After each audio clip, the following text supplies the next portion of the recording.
You know, folks, I've lived through a lot of interesting chapters in American business and politics. I've seen markets crash, presidents fall, and a few CEOs who thought the sun rose and set right out of their office window. Every once in a while, something comes along that reminds you why we built rules in the first place. Right now, we've got one of those reminders. Articles of impeachment have been filed again against President Trump, and some of the people in his own cabinet, the people he picked, are said to be talking about whether they might have to pull the emergency brake, that 25th Amendment lever that lets them remove him if they think he can't do the job anymore. Now, I don't wade into partisan fights, but I know a thing or two about systems under stress. A company, a government, a household, it's all the same math. When confidence goes, everything else follows. Think of it like a bank run. The first rumor doesn't break you. It's when everyone starts lining up at the window that you've got a crisis. And right now, Washington's got a line out the door. You can survive a bad quarter. You can even survive a bad year. But when the people who are supposed to keep the books start asking if the boss has gone off the rails, that's when you stop worrying about profit and start worrying about solvency. These impeachment articles aren't about one outburst or one tweet. They're about a pattern, and patterns tell you whether you've got a bump in the road or a broken axle. The filings claim the president's been treating his office less like a trust and more like a personal franchise, misusing power, ignoring the limits that make a democracy work. One exception is human. Two is sloppy. A pattern? That's policy. When the people who write the rules and the people who enforce them both start wondering if the engine's still humming, that's when you pay attention. Congress is pulling one lever, the impeachment lever. The cabinet's thinking about another, the 25th Amendment. Either one alone is serious. Both at once means the system's worried about its own heart rate. Impeachment's the legislative route. It's a lot like an audit. You pull the files, check the ledgers, write up what you find, and publish it for the shareholders, in this case the public, to read. The 25th Amendment's different. That's emergency management. That's when the board meets at midnight and says, we need an acting CEO before the doors open tomorrow. One looks backward, one looks forward. When both are on the table, nobody's sure how bad the hole is. The country's been here before, not exactly, but close. Watergate, Iran-Contra. The difference this time is how fast everything moves. Back then you had newspapers. Now, you've got 1 billion microphones and not nearly enough editors. That noise makes it hard for people to tell a fact from a feeling, but feelings don't hold up in court. Let's break down the fundamentals. In business, there are 3 kinds of risk: known risks, unknown risks, and unmanaged risks. Known risks you plan for, unknown risks you insure against. Unmanaged risks, those are the ones that bring down empires. What Washington's facing now is an unmanaged risk, power without process. The allegations say the president's been stretching executive power, declaring emergencies that weren't, leaning on prosecutors, using shutdowns as bargaining chips. In corporate terms, that's like using the company credit card for poker night. Maybe it looks clever in the short term, but you wake up one morning and realize the credit rating's gone and nobody wants to do business with you. That's why the system's reacting. Congress is saying we've got to protect the brand. The cabinet's whispering, do we still trust the CEO?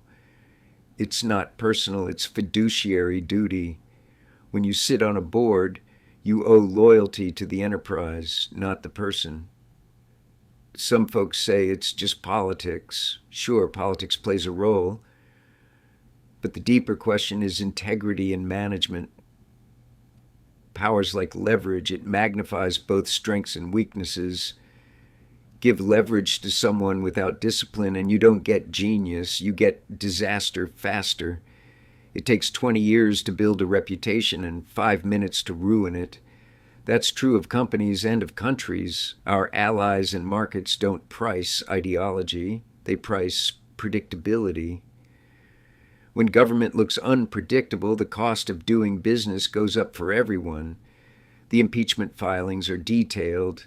They claim that the president's been using emergency powers inward, pressuring the Justice Department, punishing officials who won't play ball. That's not just politics, that's governance. It's like discovering your CFO cooked the books to hurt a competitor. Either way, you call an auditor. The 25th Amendment, on the other hand, is like that fire alarm behind glass, break only in emergency. It gives the vice president and a majority of the cabinet power to say the boss isn't fit to do the job, at least temporarily. It's never been used against a president who wanted to stay in office. It's designed for speed, move power first, argue later. In a boardroom, I've seen talk like that. You never forget the silence that follows. Everyone knows history's going to have an opinion about it. If you want to understand how power tests character, watch people decide whether to sign their name to a decision like that. Loyalty and duty pull in opposite directions, and the test of maturity is knowing which one you can live with. The House will hold hearings, bring in witnesses, and vote. If it passes, it goes to the Senate, where conviction needs 2/3. That's a high bar, and it should be. You don't fire a CEO because of gossip. You fire him because the numbers demand it. But even if conviction doesn't happen, the process itself matters. Investigate a fraud. Clear the books, and the next person who thinks about cheating knows someone's watching. The system's teaching future presidents where the rails are. I can hear people saying, this is a waste of time. Let the voters decide. Elections decide who gets the keys. Impeachment decides how those keys are used. It's not undoing an election. It's making sure elections still mean something. Institutions don't protect themselves. People do, and only if they think it matters. The country's running an integrity check. The numbers don't lie, and neither should the people reading them. Why should anyone at home care? Because governance is like a company's culture. It affects the stock price. Predictable rules make people invest, plan, and build.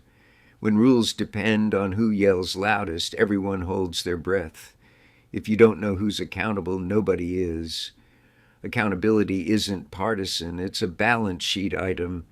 America isn't broken. It's getting a stress test. Every system needs one. The Constitution was built for turbulence. Checks, balances, redundancy, they're not inefficiency, they're insurance. Only invest in businesses you understand. The same goes for government. If ordinary people can't understand why the government's doing what it's doing, that's a red flag. The filings are an attempt to make things understandable again. Put facts out there, make the case, let people read the fine print. If the cabinet ever pulls that 25th lever, it'll be the fastest power transfer in our history. Once the letter hits Congress, the vice president becomes acting president immediately. Then the president can contest it, and Congress votes within days. Built for emergencies, heart attacks, comas, not political drama. But life doesn't always follow the manual. Those cabinet members are human. They've got ambitions, loyalties, fears. They know that if they act, half the country calls them heroes, the other half traitors. If they're even discussing it, it means they're afraid doing nothing is worse. Imagine America as a giant holding company. Congress, the executive, the judiciary, 3 divisions, each with its own management team.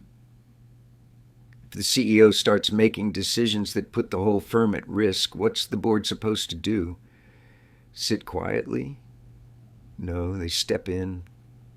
Their job isn't to keep the boss happy. It's to keep the shareholders, 330 million people, safe. I once bought a company where management had gotten, let's just say, creative with accounting. They weren't stealing, just interpreting. We straightened it out. They didn't love me for it. but the stock did because markets reward clarity. The Constitution's the same way. It rewards clarity. If impeachment fails and the 25th stays unused, we still learn something.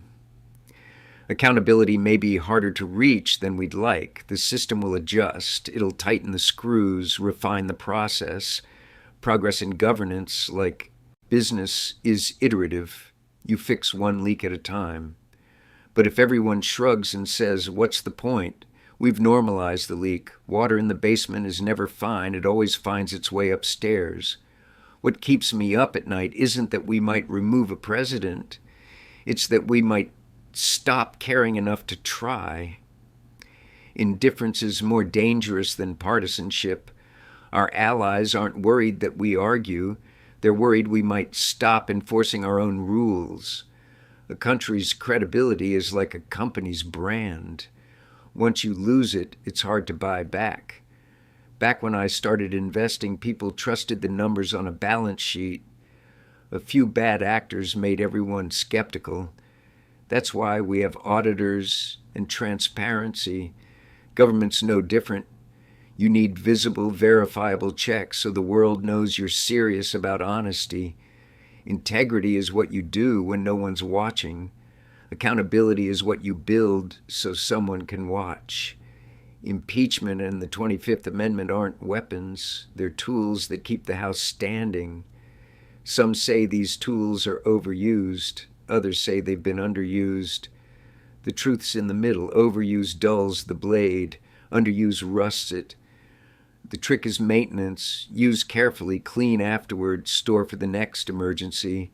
Temperament separates good investors from gamblers and good leaders from demagogues.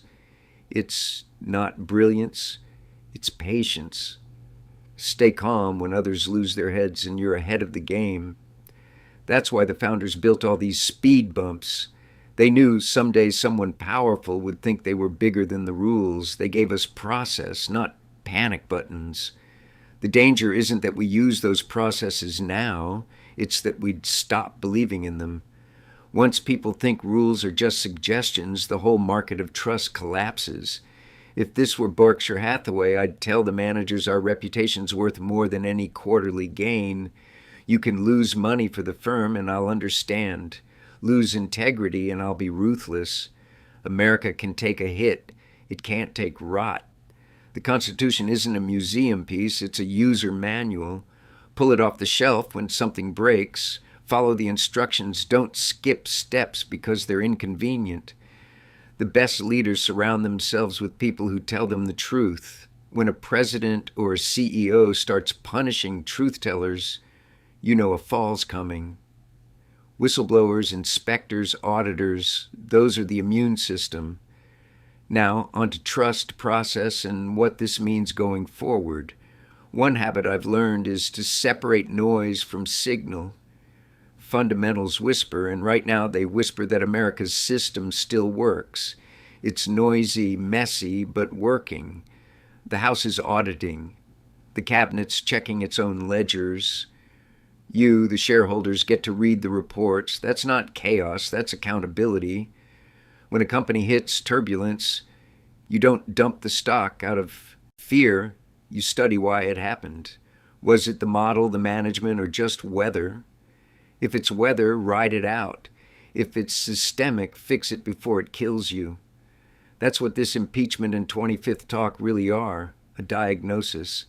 Some say we're tearing ourselves apart. I think we're proving the gears still turn. Self-correction looks messy, but it's why democracies outlast dictatorships. The articles are tighter this time. No laundry list, just 2 claims. Misuse of power, threatening the constitutional order, and obstruction of lawful process. It's basically saying you crossed lines that keep things fair. You'd be amazed how often I've given that speech in business. Technically isn't the same as ethically. The rulebook's there to prevent corrosion, not just punishment. When power starts treating rules as flexible, shareholders have to act. The 25th Amendment is continuity insurance. You hope you never need it, but you still buckle up. If you're in the cabinet, imagine being asked whether the person who hired you can still do the job. It's personal, uncomfortable, and necessary. Loyalty to one person can outweigh loyalty to the mission. I've had to fire people I like because they stopped acting in the company's best interest. You can like someone and still remove them for the sake of the enterprise. People are tired of hearings and scandals. They want stability. But you get stability by enforcing the rules, not ignoring them. Cutting corners to move on doesn't give you peace. It gives you precedent. Even a failed impeachment writes the fence line. Markets hate uncertainty, not accountability. Once they know the rules are enforced, they calm down. I'd rather invest in a noisy democracy than a quiet autocracy. When words replace weapons, you've already won. Character's the real bottom line. Power's a mirror for some, a window for others. Mirror people see only themselves. Window people look outward. The allegations sound like mirror behavior. The system's trying to open the window again. Impeachment's the tide going out. You see who's swimming naked. The point isn't humiliation, it's hygiene. Division over standards is better than unity over silence. Charlie Munger likes to say, show me the incentive and I'll show you the outcome. The incentive should be loyalty to the office, not the occupant. Reward loyalty over legality, and you'll get loyalists, not patriots. When I took over Berkshire, the mill was failing. We could have hidden losses, blamed competitors. Instead, we faced reality, cut what we had to, and rebuilt. That's what America's doing, auditing, pruning, growing straighter. We're not failing, we're learning. No outcome will please everyone. If the House impeaches and the Senate acquits, people will shout. If the cabinet acts and Congress reverses, people will shout louder. But shouting doesn't break the system. Silence does. A family arguing around the same table still has hope. The day they stop showing up, that's when you worry. During the Salomon scandal, when a traitor broke Treasury rules, I told Washington, fine us if you must, but don't destroy a good company over one man's bad judgment. And I told employees, lose money, I'll understand, lose reputation, and I'll be ruthless. That's how institutions survive, by keeping the line between error and dishonor bright. The White House faces the same test now. Protect or dilute the brand. There's always risk when you open the constitutional box, but sunlight beats rot. In investing, sunlight's the best disinfectant. In politics, process is. People may not trust Congress or the courts, but trust rebuilds through consequences. Accountability is trust's compound interest. There are still people who care enough to take the heat for doing right. They're the ballast that keeps the ship upright. If you're one of them, thank you. History remembers you, even if social media doesn't. For investors wondering about portfolios, the long term won't change much. Markets digest political drama fast. What they can't digest is endless instability. Watch process, not headlines. If process stays in bounds, markets shrug. If it doesn't, rebalance your moral portfolio first. Take comfort that the machinery still works. People are arguing inside the rule book. That's the feature. When words replace weapons, we win. When the dust settles, and it will, the country will have a choice. Treat this as an embarrassment or as a masterclass in resilience. I hope we choose resilience. Learn from it. Write stronger guardrails. Remember that character beats charisma. If you want to test your integrity, watch what you do when no one's keeping score. Power's the same test, just louder. The founders understood that. They didn't trust kings or crowds. They trusted process. That's what impeachment and the 25th Amendment are, process. You don't blame the piano for going out of tune, you tune it. Don't be discouraged. Democracy's resilient by design. It learns and adapts. I've seen companies, families, and countries rebuild after chaos. America will too. And when people ask what makes a great investment, I say integrity, competence, and energy. in that order. The same three make a great nation, lose integrity, and the others can't save you. So when you hear about impeachment votes or cabinet debates, remember they're integrity checks. They're how a 250-year-old enterprise audits itself. We'll get through this. We always do. The rule of law isn't a slogan, it's a dividend we all share. The only way to keep trust is to deserve it. If we keep deserving it, through honesty, humility, and a little common sense, we'll be just fine. Thanks for listening. Keep your heads cool, your hearts steady, and remember, the best investment any country can make is in its own integrity.